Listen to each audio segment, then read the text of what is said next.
Matamis na mangga ng magsasakang Cotabateño, tampok sa 2nd Cotabato Province Harvest Festival.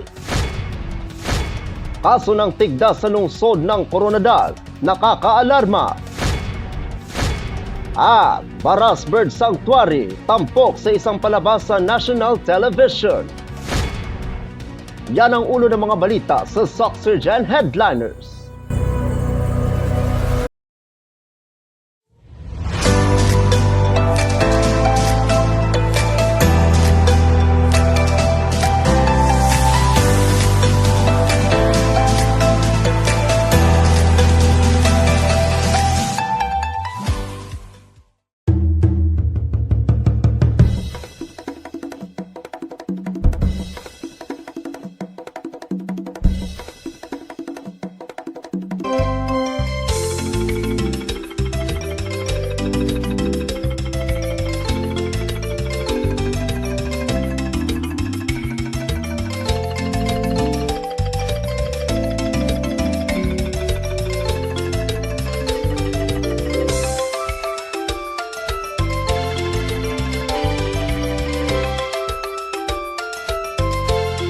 Magandang araw, South Central Mindanao.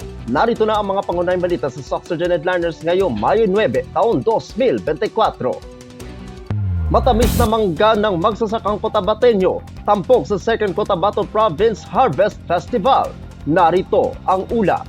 Sa hangarin ni Cotabato Governor Emilio J. Talino Mendoza na maipakilala sa buong mundo ang matamis at masarap na produktong mangga ng lalawigan ng Cotabato, inorganisa nito ang Mango Harvest Festival na sinimulan noong nakaraang taon.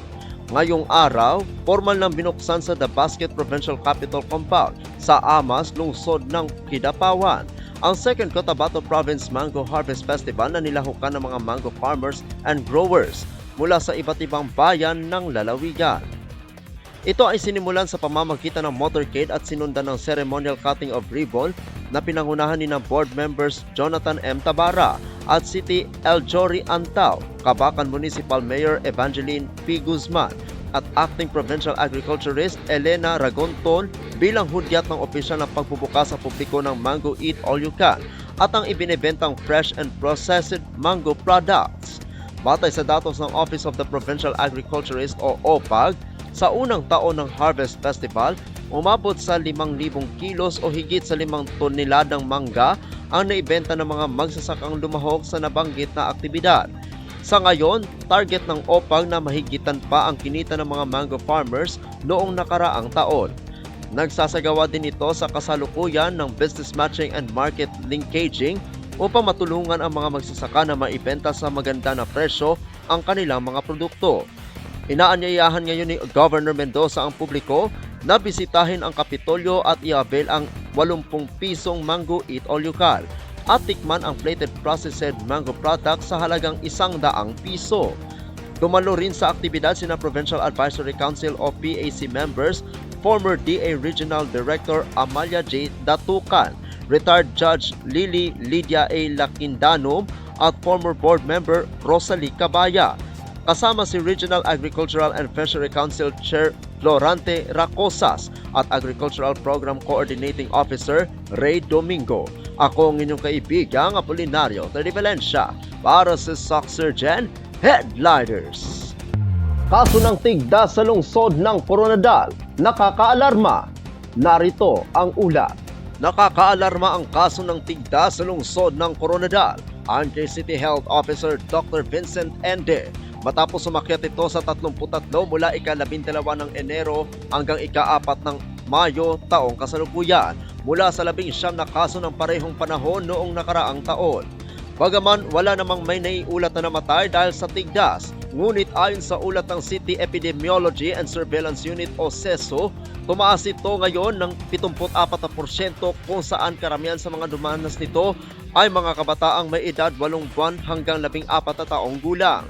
Binigyang diin naman ni Ende na ang pagbabakuna sa mga sanggol ang isa sa mga mabisang paraan upang maiwasan ang nasabing sakit. Ako ang inyong kaibigang Apolinario Valencia para sa Soxurgen Headliners. Para sa uling balita, Baras Bird Sanctuary tampok sa isang palabas sa National Television. Narito ang ulat.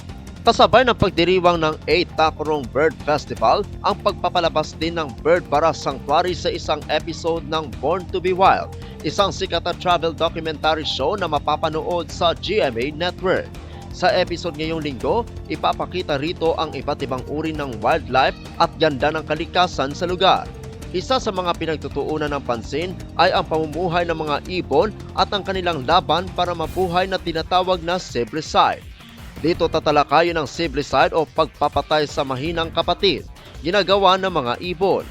Alam nyo ba na 2 anak na ibon lang ang kanyang pakainin ng magulang ng ibon? Kaya naman isang matinding laban sa pagitan ng magkakapatid na ibon ang masasaksihan ng host na si Doc Ferds Resio sa Baras Bird Sanctuary sa lalawigan ng Sultan Kudarat. Paano nga ba nakaliligtas sa mga ibon mula sa tinatawag na siblicide o ang pagpatay sa mahinang kapatid? Huwag kalimutang panoorin ang episode na ito sa Born to be Wild ngayong linggo sa GMA Network. Ako ang inyong kaibigang Apolinario Tony Valencia para sa Sock Surgeon Headliners.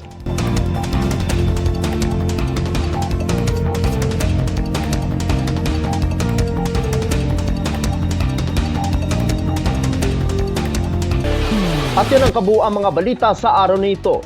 Mga balitang kailangan ninyong malaman, balitang walang kinakampihan, balitang totoo, at balitang may dalang aral at inspirasyon. Ito ang Sock Surgeon Headliners. Hanggang bukas, maraming salamat at magandang araw, kaibigan.